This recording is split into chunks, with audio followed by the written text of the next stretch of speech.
ఎమ్మెల్సీగా ప్రమాణ స్వీకారం చేసిన నిమిషాల వ్యవధిలోనే అద్దంకి దయాకర్ జీతంలో 25% పార్టీ ఫండ్గా ఇస్తున్నాడు. సో రీజన్ ఏంటి అసలు? అంటే కొంచెం అభ్యుదయ రాజకీయాలు ఉన్న వాళ్ళంతా పైసల కొరకు రాజకీయాలు చేసినోళ్ళు కాదు. ఉమ్, జీతం కూడా బాగానే వచ్చే అవకాశం ఉంది. ఉమ్, అంటే కేసీఆర్ అయినప్పుడు జర ఎక్కువనే జీతం పెట్టిండాడు కదా. ఓకే. సో మనం సంపాదించే దాంట్లో జనం కోసం కూడా పెట్టాలనేది ఒక ఆలోచన ఉండే. ఉమ్, సరే మా ఆవిడ దాని నుంచే కాపీ కొట్టినా అనుకోండి, ఉమ్, ఆమె పెన్షన్ వస్తే ఉమ్, కొంచెం నేనేమైనా సంపాదిస్తే ఉమ్. ఆ పెన్షన్ కూడా పేదోళ్ళకు పంచాలనే ఒక ఆలోచన ఈమెకు ఉండే. ఓకే, పంచర్ అయితే ఇదివరకు. ఉండే ఇప్పుడు ఓకే, ఆలోచన ఉండే. ఉండే అంటే ఇప్పుడు పెన్షన్ వస్తుంది, ఇప్పుడు విఆర్ఎస్ తీసుకున్నది కదా. ఉమ్, ఉమ్, తర్వాత అది వస్తే నేను అంటే సరే మనం కూడా కాపీ కొడితే నష్టం ఏంటి. ఓకే. సో అదొకటి. తర్వాత నాకు ఒకటి ఇంట్యూషన్ ఎప్పుడు కూడా ఉంటుండే ఏంటంటే మనం సంపాదించేదంటే కొంత శాతం ఉమ్, నేరుగా ప్రజలకు ఇవ్వాలి. నాకు అసలు ఎట్లా ఉండే అంటే కొంతమంది దీర్ఘకాలిక రోగాలతో ఉంటారు, కొంతమంది ఈ ఫస్ట్ ఎయిడ్కి సంబంధించిన వాటిల్లో కూడా కొన్ని ఇబ్బందులు ఉంటాయి. ఉమ్, ఇట్లాంటి ఎట్లాగూ ఎమ్మెల్సీ అయితే ఎమ్మెల్సీ, ఎమ్మెల్యే అయితే ఎమ్మెల్యే ఫండ్ ఉంటుంది, వాటికి చేయొచ్చు. కానీ నేనుగా పెట్టాలనే ఒక ఆలోచన నాకు మొదటి నుంచి ఉంది. ఉమ్, సో దాన్ని ఎట్లా చేద్దాం అనుకోని ఫస్ట్ 50% చేద్దామా అని అంటే కొంచెం ఇప్పుడు ఈ ఆర్థిక అవసరాలు ఉన్నాయి కదా, 25% నుంచి అయితే మొదలు పెడదాం. ఫస్ట్ అవకాశం ఇచ్చిన పార్టీకి ఇద్దాము అని ఒక ఆలోచన. ఫస్ట్ 25%, ఒక 10% ఏఐసిసికి, ఒక 15% పిసిసికి. ఇది ప్రచారం కొరకని కాదు, కానీ నా కోరిక ఇట్లా ఉంది. ఇప్పుడు మనం ఇప్పుడు సో మీరు చెప్తాం ఎమ్మెల్సీగా ఉన్నన్ని రోజులు ఎవ్రీ మంత్ 25% వెళ్ళిపోద్ది అంతే. Almost all 50,000 పైచీలకి 50,000, 60,000 ఉండిపోవచ్చు. ఒక 20,000 ఇటు 30,000 అటు అట్లా పోతుండొచ్చు. ఏదున్నా నాకు వచ్చే నగదులో ఆ షేరింగ్ అనేది పార్టీ వాటా అది. తర్వాత కొన్ని రోజులకి ఇప్పుడు ఈ ఉద్యమకారులు అది ఏం చేస్తారో చూద్దాం. ఇప్పుడు వాళ్ళకి డెవలప్మెంట్ ఫండ్ ఏదో ఇట్లాంటివి పెట్టే అవకాశం ఉంది. దానికి ఇవ్వడమా ఎట్లా అనేది సమాజం కొరకు ఒక 25% లేయర్ 2లో మేబీ ఒక 1-2 ఇయర్స్ తర్వాత ఎప్పుడు కొంత నాకు వెసులుబాటు అవుతున్న అప్పుడు ఉద్యమకారులకు ప్రజలకు సంథింగ్ లాంగ్ స్టాండింగ్ పెండింగ్స్ ఉంటాయి పర్ మంత్ వచ్చే వాటిల్లో మనం నేరుగా ఇవ్వడం. ఇదేమో అకౌంట్ ట్రాన్స్ఫర్ చేస్తాం నేరుగా శాలరీ నుంచి. అప్పుడు చేసే వ్యక్తిగత హోదాల్లో ఉంటాయి కాబట్టి అట్లా చేయాలని ఉన్నది. ఇవన్నీ చూస్తే మా స్కూల్ వాళ్ళు పెట్టిండ్రు దయాకర్ చదివిన 10th క్లాస్ స్కూల్, మరి దీనికి ఏమైనా చేస్తారా అని మా నూతన్ కల్ స్కూల్ అది ఫండ్స్ నుంచి పెట్టడమా, నా సొంతంగా కూడా చేయొచ్చు. పోయినసారి కూడా ఎలక్షన్స్ అప్పుడు కాదు, మరి 10th క్లాస్ ఓల్డ్ బ్యాచ్ మేము మొన్న రీయూనియన్ అయినప్పుడు నా మైండ్లో ఉండే. కానీ చెప్తే ఏంటంటే ఇంకా అది మనం ఆ డాంబికాల కొరకు కొన్ని దానాలు కాదు, కొన్ని సహకారాలు చెప్పి చేయకూడదు అనేది ఒక ఉంటుండే. ఇది చెప్పేందుకు చేయాలనుకుంటున్నంటే ఇట్లా ప్రతి రాజకీయ నాయకుడు తన ఎప్పుడు సమాజం నుంచే తీసుకోవడం కాదు, సమాజానికి కూడా కొంచెం ఇవ్వాలి. ఇప్పుడు శ్రమ ఇస్తాము, మన జీవితం ఇస్తాము. ఇప్పుడు మేమైతే 20 years లైఫ్ ఓన్లీ అంటే మూమెంట్స్కు రాజకీయాలకే ఇచ్చినాం. కానీ వచ్చే పైసల్లో కూడా కొంత పార్టీ కొరకు. ఎందుకంటే పార్టీకి డబ్బులు లేవు, లేకపోతే పేదరికం అనేది కాదు, నా కృతజ్ఞత అది అంతే. ఎందుకంటే నేను ఇస్తున్నా అనే ఒక భావన నాకు ఎప్పుడు కూడా సంతోషాన్ని ఇస్తుంది.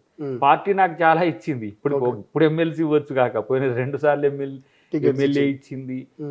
ఆఫ్టర్ మూమెంట్ దయాకర్ ఎలైవ్ ఉన్నాడు అని అంటే పార్టీని. ఇప్పటికి దయాకర్ తన లైఫ్లో కొంత అందరితో సంతోషంగా ఉండగలుగుతున్నాడు. పదవులతో హోదాలతో వచ్చేది వ్యక్తిగత సంతోషం.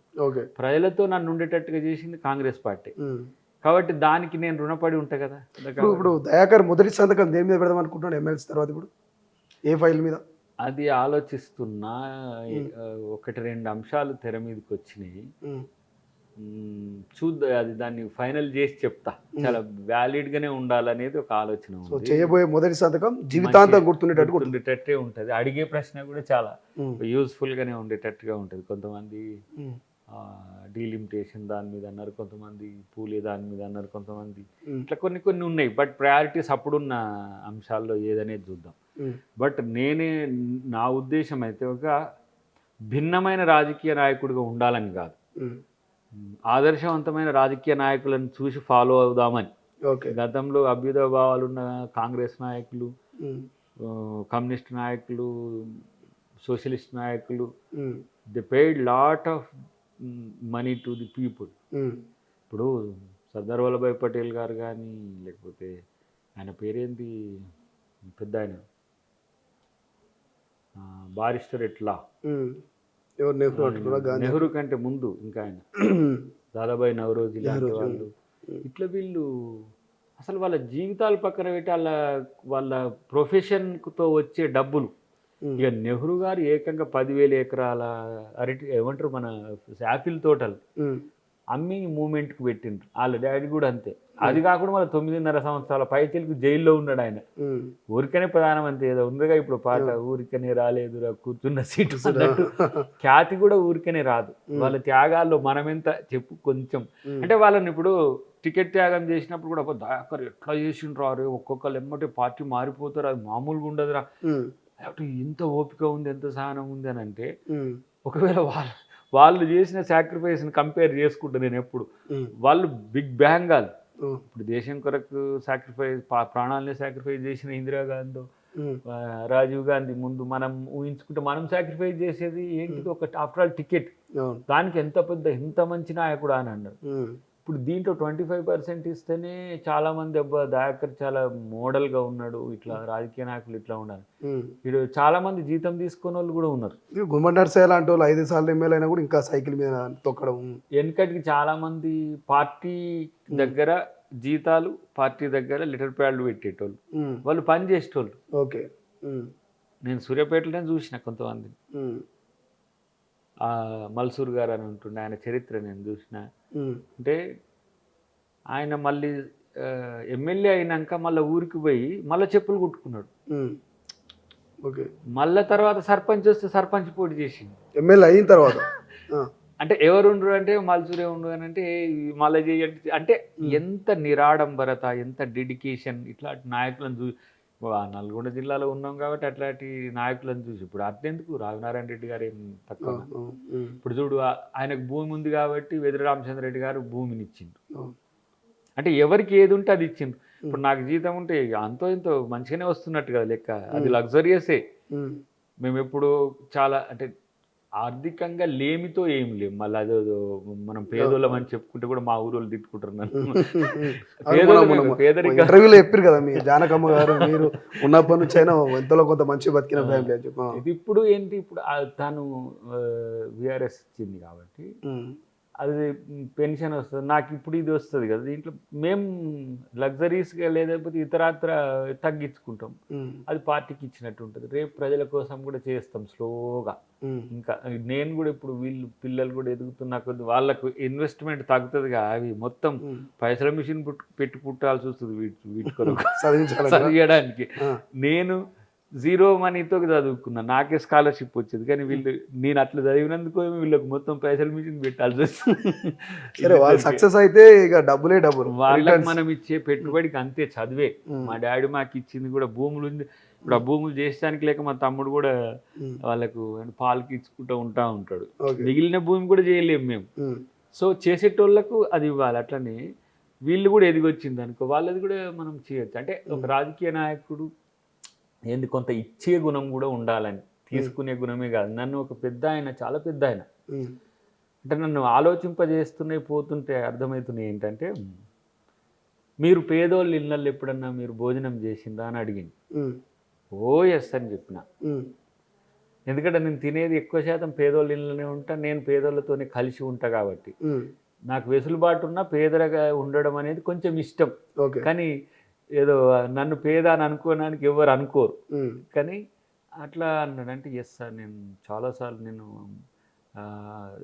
వేరే వేరే కొండలోయ ప్రాంతాలకు పోయిన అక్కడ కూడా నేను పేదల దగ్గర తింటా సార్ అంటే ఆయన అన్నాడు, ఎప్పుడైనా పేదలకు పిలిచి అన్నం పెట్టినావా అన్నాడు. ఆలోచించిన వస్తారు, మా దగ్గరికి వస్తారు, వస్తే పెడతాం తింటారా అని అన్నాం. కానీ ఎప్పుడో ఒకసారి అట్లా కాకుండా పేదలను పిలిచి ఒకసారి నీ ఇంట్లో తిండి పెట్టు, దాని కులం పెట్టక, ఏమి కులము ప్రాంతం అని పెట్టకుండా నీ పేదలను పిలిచి తిండి పెట్టేది చెయ్యి అని అన్నాడు ఆయన. అంటే ఈ చారిటీని నువ్వు డెవలప్ చేసుకో ఫస్ట్, నీ లీడరు అని అంటే ప్రజల కోసం నువ్వేమైనా చెయ్యి. ఓకే. ప్రజలు నీ కోసం చేస్తారు, నువ్వు పోతే దండలు వేస్తారు. మా పిల్లలు చూసినావు కదా, వాళ్ళకి ఏం చేయను, వాళ్ళకి ఎవరికి నేను పైసలు కూడా ఇవ్వను. మా దగ్గర ఉండే పిల్లలు కూడా వాళ్ళు స్వచ్ఛందంగా చేసేవాళ్ళు. లేకపోతే జనంలోకి పోతే వాళ్ళు మంచి భోజనం పెడితే. కానీ మనం ఏమన్నా ఎప్పుడైనా చేసినామా అని అనుకున్నాం. ఇప్పుడు పార్టీ కొరకు చేసేది పార్టీ కార్యకర్తల కొరకు ఎంతో కొంత 1 పైసనో 2 పైసనో నా కాంట్రిబ్యూషన్ పోతుంది. నాలాగా ఒక 10 మంది నీడలు ఆలోచిస్తే ఒక ₹1 కోటి అవుతుంది. ఇప్పుడు మన ఒక ఎంత 30-35 lakhs అవుతుంది ఇప్పుడు 6 years tenure. ఎంతో 100 కోట్లు 1000 కోట్లు ఉన్న మా నాయకులందరూ ఉంటారు. కొంత వాళ్ళు పార్టీ కొరకు చేస్తే మంచిగా ఉంటుందని ఒక ఆలోచన. అందరు చేయమని నేనేం రిక్వెస్ట్ కాదు, డిమాండ్ కూడా కాదు. ఇట్స్ మై నేమంటే నా సంతోషం. తర్వాత చాలామందికి ఏంటంటే 100 కోట్లు ఉన్నాయి దయాకర్ దగ్గర, కానీ పేదగా ఉండే ప్రయత్నం చేస్తారు అని ఇట్లా ఒక ప్రచారం ఉంది. మేనేజ్ చేస్తుండు దయాకర్, ఇట్లా ఉంటాడు, ఇట్లా ఉంటాడు, చాలా చేస్తుంటాడు. మనము సహకరించడానికి 100 కోట్లు అక్కర్లే. ప్రపంచంలో ఏ మూల ఏ క్షణం ఏం జరుగుతుందో వేగంగా తెలుసుకోవడానికి తొలి వెలుగు వాట్సాప్ ఛానల్ని ఫాలో చేయండి.